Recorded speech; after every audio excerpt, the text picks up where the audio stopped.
Fala galera do quarto ano, estamos de volta para mais uma videoaula.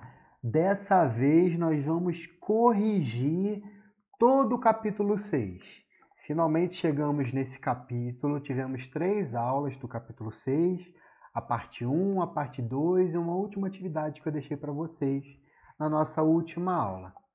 Antes da gente começar, eu queria dizer que eu estou ansiosíssimo para a nossa aula ao vivo, a nossa primeira videoconferência.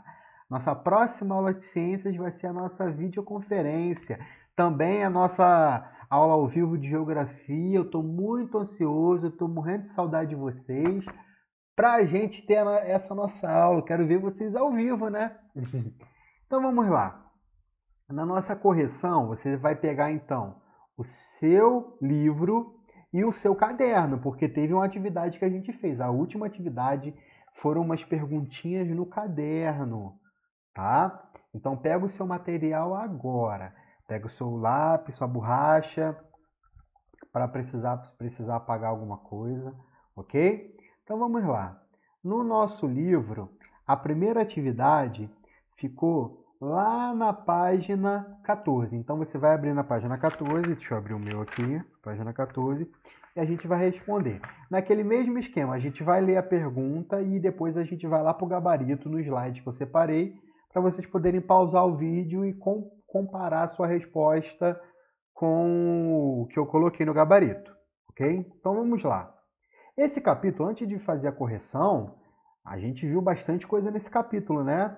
A gente falou inicialmente sobre os alimentos saudáveis e os não saudáveis. A gente viu a diferença de um alimento para um nutriente. Por exemplo, o feijão é alimento, mas quais são os nutrientes dentro do feijão?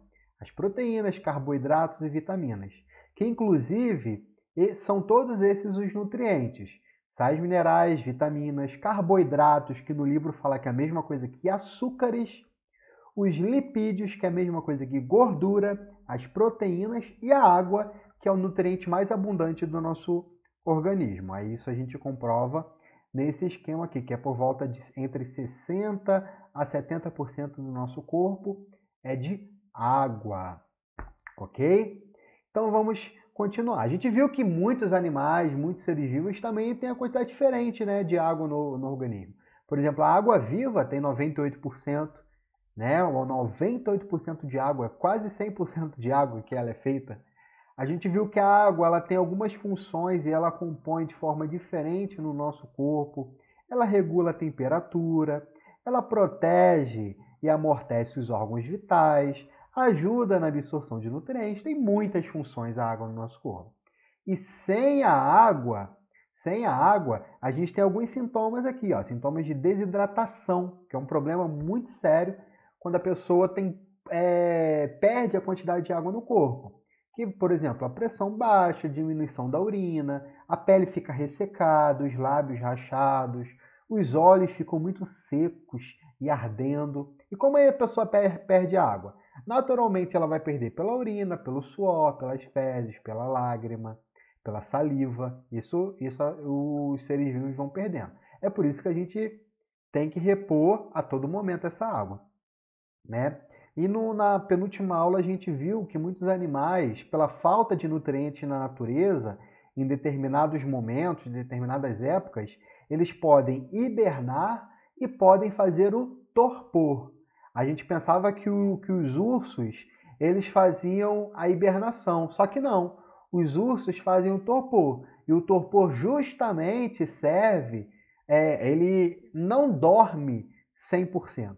Ele vai levantar às vezes até para fazer algumas coisas. É durante o inverno que o urso tem seus filhotes, então eles vão dormir muito, mas eles vão ter algumas atividades. Já a hibernação não. A hibernação ele reduz suas atividades durante meses. Ele pode dormir durante dias ou meses.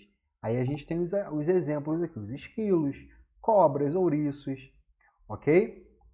Aí por último, na última aula, eu deixei a atividade do nosso livro para a gente fazer da página 26, 27, que você tinha que colocar a sua refeição e responder essas perguntinhas. No final a gente vai responder essa última pergunta aqui. Então, vamos lá, resumimos, agora sim a gente pode continuar. A primeira pergunta do nosso livro, na página 14, é a número 1. Além da água, quais são os outros materiais que compõem o corpo humano? Essa aqui foi bem fácil, né? A gente viu aqui os outros materiais. Os materiais que estão presentes na composição do corpo humano são formados por proteínas, lipídios, gordura, que são as gorduras, carboidratos, que são os açúcares, e sais minerais, além do material genético e as vitaminas. Então, essa seria a nossa resposta. Vamos ver o gabarito? Número 1. Eu coloquei aqui, ó, proteínas, lipídios, carboidratos, sais minerais, material genético e vitaminas. Tá? Vamos ver a número 2 logo antes de você pausar o vídeo lá para ver a resposta. Número 2, página 14. O corpo está continuamente perdendo água para o ambiente. Cite 3 formas pelas quais isso acontece naturalmente. Como a gente pode perder água? A gente acabou de ver ali na nossa revisãozinha.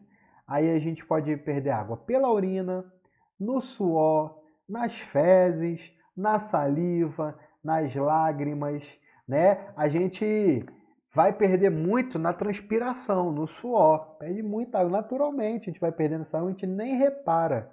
Toda hora a gente vai fazer xixi, a gente nem repara que está perdendo esse monte de água. E pode reparar, quando você não está bebendo água de forma adequada, de forma correta, a urina, o xixi, ele vai sair muito amarelinho. O certo é sair o mais clarinho possível.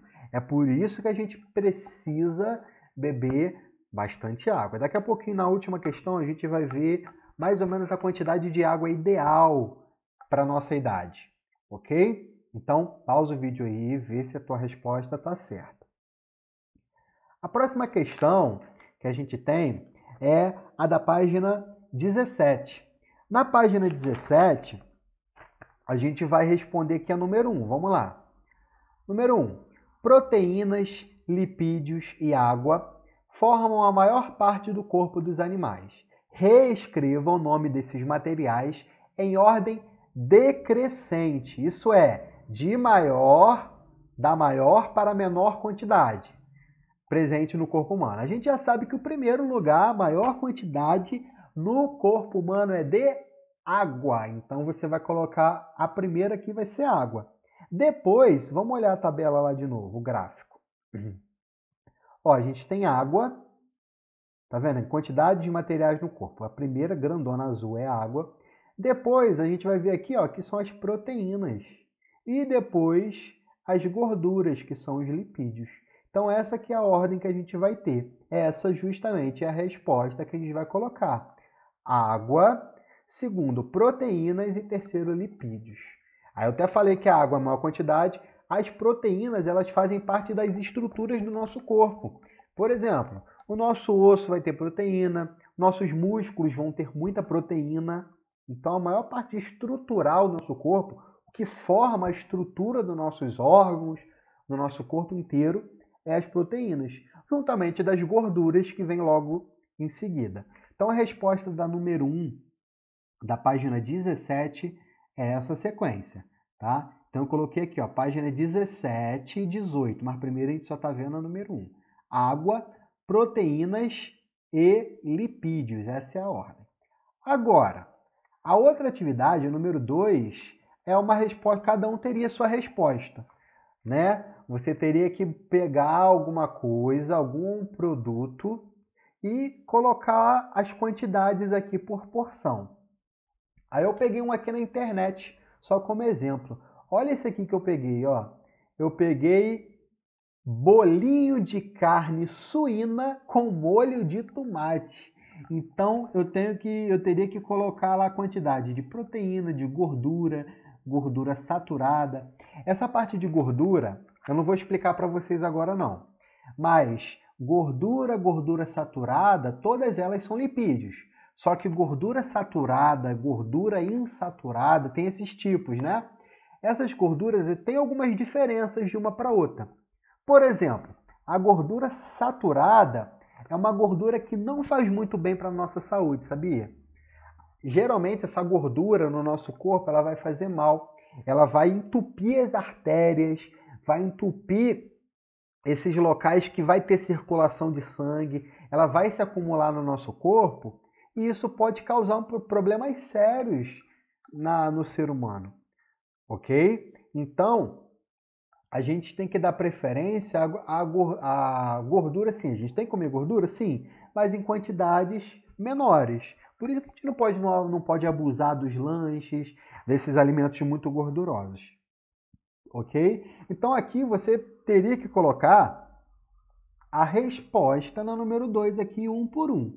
E você teria que ver qual é o nutriente. Dependendo do alimento que você pesquisou, o nutriente maior poderia mudar. Por exemplo, se você pesquisou um alimento muito gorduroso, a maior quantidade poderia ser, por exemplo, de gordura, poderia ser, por exemplo, de colesterol, ou às vezes nem tinha colesterol na sua pesquisa.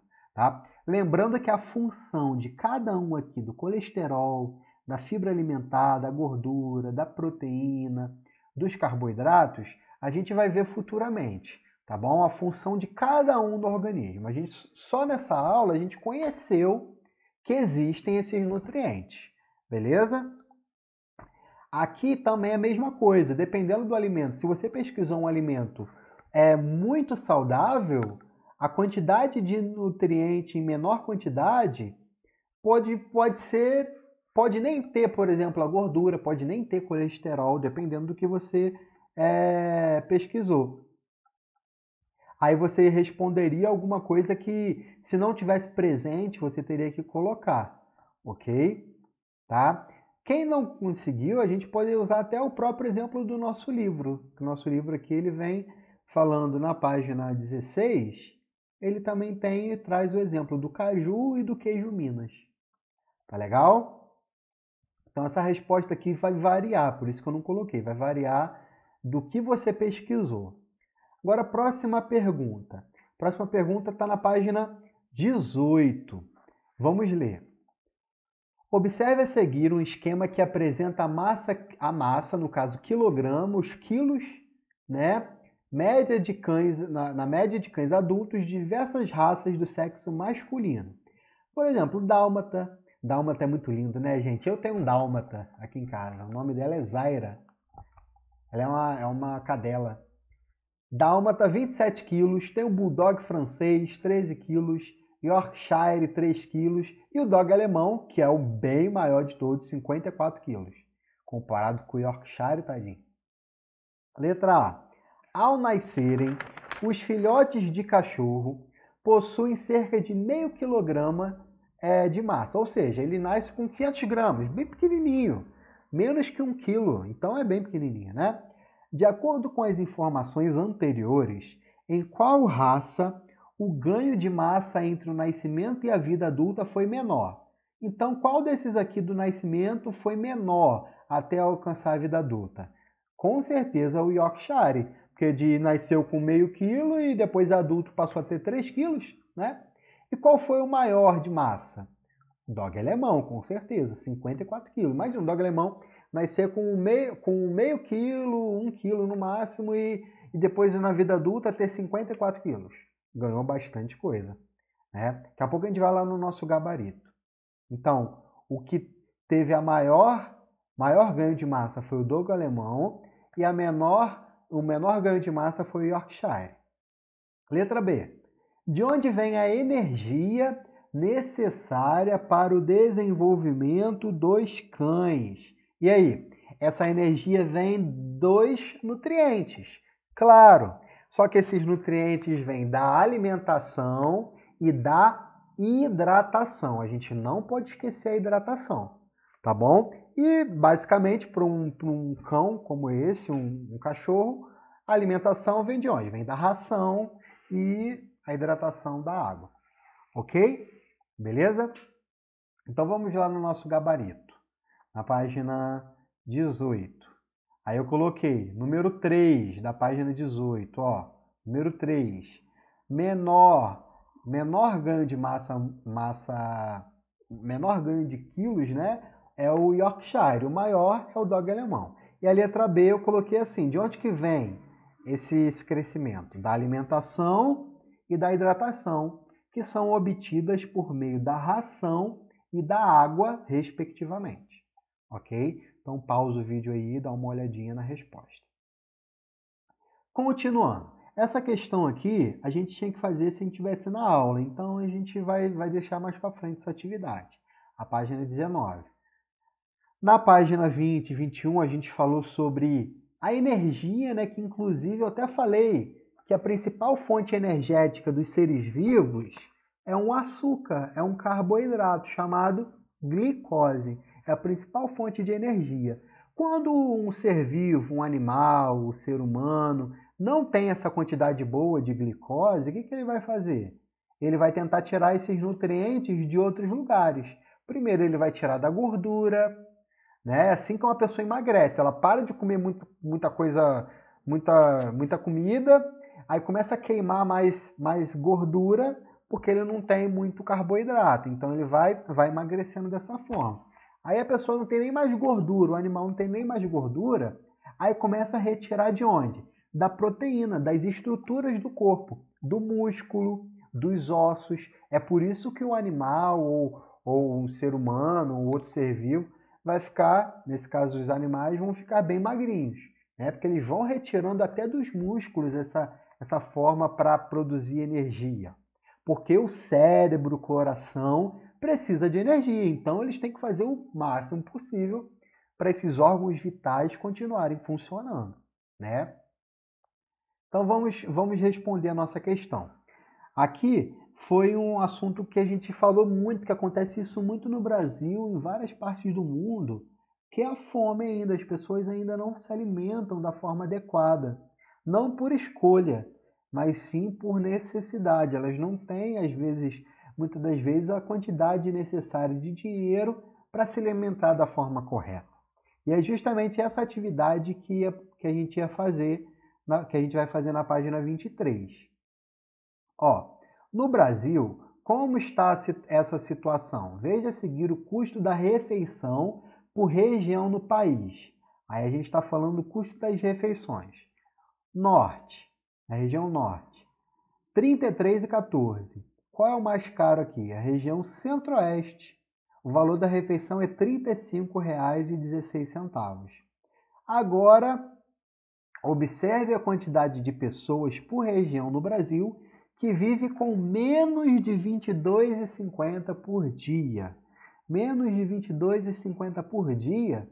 A gente tem, por exemplo, aqui no norte, 43%, no nordeste, 44% da população do nordeste vive com menos de R$ 22,50 por dia. É só a gente ver aqui a legenda, lembra que a gente estudou isso nos mapas? Para o gráfico também serve, ó. A legenda, a gente vai ler a legenda. Menos de 22,50. No Nordeste, 44,8% da população vive com menos de 22,50. Agora, pergunta.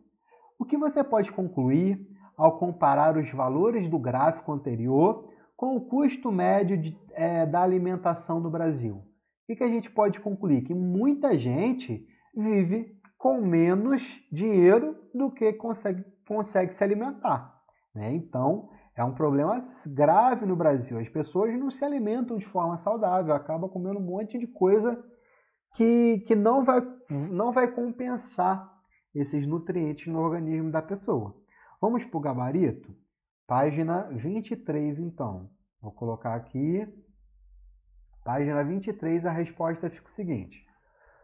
Uma grande quantidade de pessoas no país vive com menos de R$ 22,50 por dia, valor que não é suficiente para adquirir uma refeição em qualquer região do Brasil e só consegue realizar, em média, uma refeição apenas durante todo o dia. Olha que triste, né? A pessoa, para ter uma refeição saudável mesmo, com todos os nutrientes necessários, ela com R$ 22,50 por dia não vai conseguir. Né? Café da manhã, almoço, lanche e janta, não tem como. Né? Então a pessoa muitas das vezes vai se alimentar com R$ 22,50 por dia. Mas é bem menos que isso, porque se você parar para pensar, tia, aqui em Guaçuí Se você compra uma quentinha, a quentinha é R$ 14, é R$ 12, então dá para a pessoa se alimentar. Até dá para a pessoa. Mas muitas das vezes a pessoa não ganha R$ 22,50, ganha bem menos. Às vezes ele consegue ficar com R$ 7, R$ 10 por dia. Então esse é um problema sério. E todos nós, como a gente estudou lá em geografia, nós somos cidadãos e nós temos os direitos e deveres. Então todos têm o direito de se alimentarem de forma adequada, ok? Então dá uma olhadinha aí na resposta. Vou continuar. Próxima pergunta, número 1 da página 24. Então vamos lá. O aumento da temperatura da Terra nas últimas décadas tem provocado o derretimento das geleiras dos polos. Entre os animais mais afetados por esse fenômeno estão os ursos polares, que utilizam as placas de gelo para se aproximar das focas, seu principal alimento. Com a diminuição dessas placas, os ursos passaram a ter problemas para caçar focas. Levante uma hipótese sobre o que pode acontecer com os ursos polares em virtude desse fenômeno. Isso é muito triste, né? Temperatura ou aquecimento global, as geleiras estão derretendo e está deixando cada vez mais difícil a vida dos ursos de procurarem alimento. Então, o que pode acontecer se eles não acharem alimento? É justamente o que a gente está falando sobre os nutrientes, né? Se ele não se alimenta de forma adequada, o que pode acontecer? Aí eu separei aqui a resposta da página 24. Eu coloquei aqui a número 1. Essa daqui que está pintada de cinza. Ó. Com o tempo, os ursos polares podem desaparecer, pois os alimentos fornecem energia e nutrientes ao corpo do animal.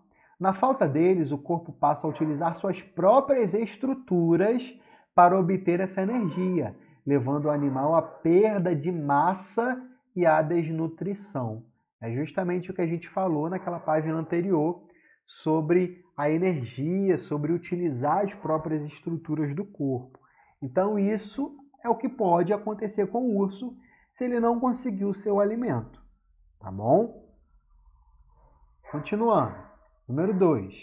Leia um trecho da entrevista realizada com a nutricionista Samara Plants e com o educador físico Gustavo Luz sobre a alimentação de quem pratica corrida. Em seguida, responda aos itens. Vamos lá então, vamos ler, tá? Rapidinho. Muitos corredores saem para correr todos os dias sem combustível. Apesar da ciência ter mostrado claramente que as refeições ou lanchinhos pré-corrida aumentam os níveis de energia e melhoram a performance. Alguns argumentam que simplesmente não conseguem correr depois de comer, mesmo algo leve. Outros correm pela manhã e não querem acordar ainda mais cedo para dar tempo de digerir os alimentos. Mas você não precisa de um banquete para obter energia. Uma torrada, um pedaço de fruta, um pote de iogurte ajudam a treinar com mais força e melhor desempenho, garantiu. Aí o que acontece? Muitas pessoas correm, fazem as atividades sem se alimentar de forma adequada, mas a ciência prova que se você se alimentar um copo de suco, um Danone, você vai ter muito mais energia para praticar aqueles esportes, né? Então vamos lá, letra A. Os profissionais usam o termo combustível na entrevista. A que combustível eles se referem? Qual combustível que eles vão estar se referindo nessa entrevista? E aí? Os alimentos, que é nos alimentos que a gente vai tirar os nutrientes. Né? O principal nutriente que vai dar o combustível inicial são os carboidratos. Ok? Então daqui a pouco eu boto no gabarito. Vamos ver a letra B. Por que eles indicam consumir uma torrada, um pedaço de fruta ou um pote de iogurte antes da prática de exercícios físicos? Por quê? Porque antes, se a gente comer aquilo ali, a gente vai obter energia para fazer aquela atividade muito melhor, né? De uma forma que a gente vai conseguir tirar maior proveito daquela atividade, ok? É até perigoso você fazer uma atividade sem ter se alimentado de forma adequada. Ok? Vamos para o nosso gabarito então. Página 24. Vamos para o gabarito. Ao que ela estava se referindo no número 2? Aos alimentos que fornecem energia para o corpo. E por que a pessoa tem que se alimentar? porque fazendo isso a pessoa obtém mais energia e dessa maneira realiza os exercícios com melhor desempenho. Ok? Beleza? Olha aí, dá um pause e vê a resposta. Próxima questão, página 25, número 3. As baleias jubarte chegam às águas quentes do Oceano Atlântico, na região da Bahia, entre os meses de julho e novembro. Nessa região do litoral brasileiro, a baleia fêmea dá à luz um único filhote e depois que ele já tem força suficiente para acompanhá-la, eles voltam ao Polo Sul, onde vivem.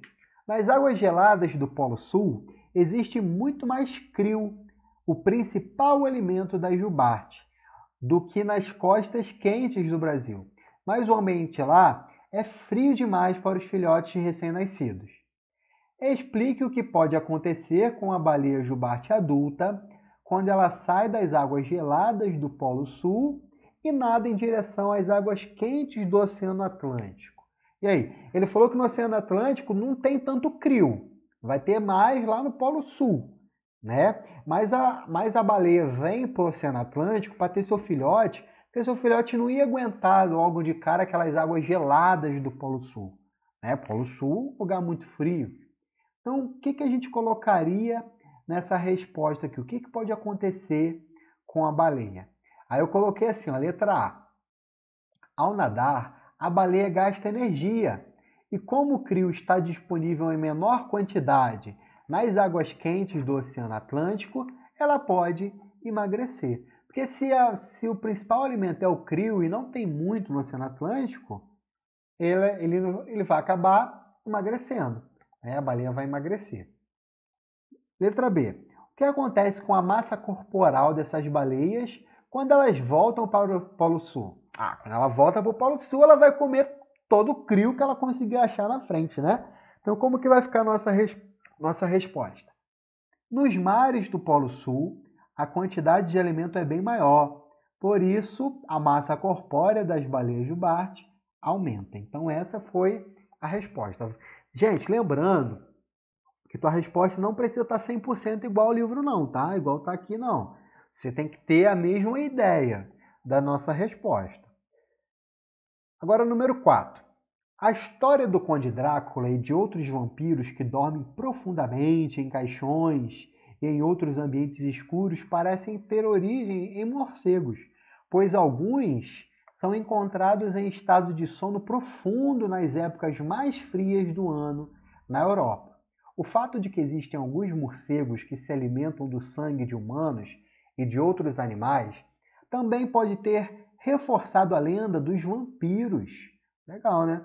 O sangue consumido como alimento pelos morcegos fornece água, sais minerais, proteínas, lipídios, que é a mesma coisa que gordura, e outros nutrientes. O que acontece com alguns desses morcegos quando eles não conseguem encontrar alimento? Lembrando, gente, só um detalhe, a maioria dos morcegos, eles não se alimentam de sangue, tá? A maioria dos morcegos vão se alimentar de frutas, de flores, do néctar das flores, vão comer frutas. Então a maioria dos morcegos fazem isso. Poucos são eles que vão se alimentar de sangue, mas quando eles se alimentam de sangue, não é o sangue humano. É muito difícil acontecer um acidente desse tipo. A maioria vai ser de outros animais, roedores, de ratos e etc. Ok? Beleza? Então, o que acontece com alguns desses morcegos quando eles não conseguem encontrar alimento?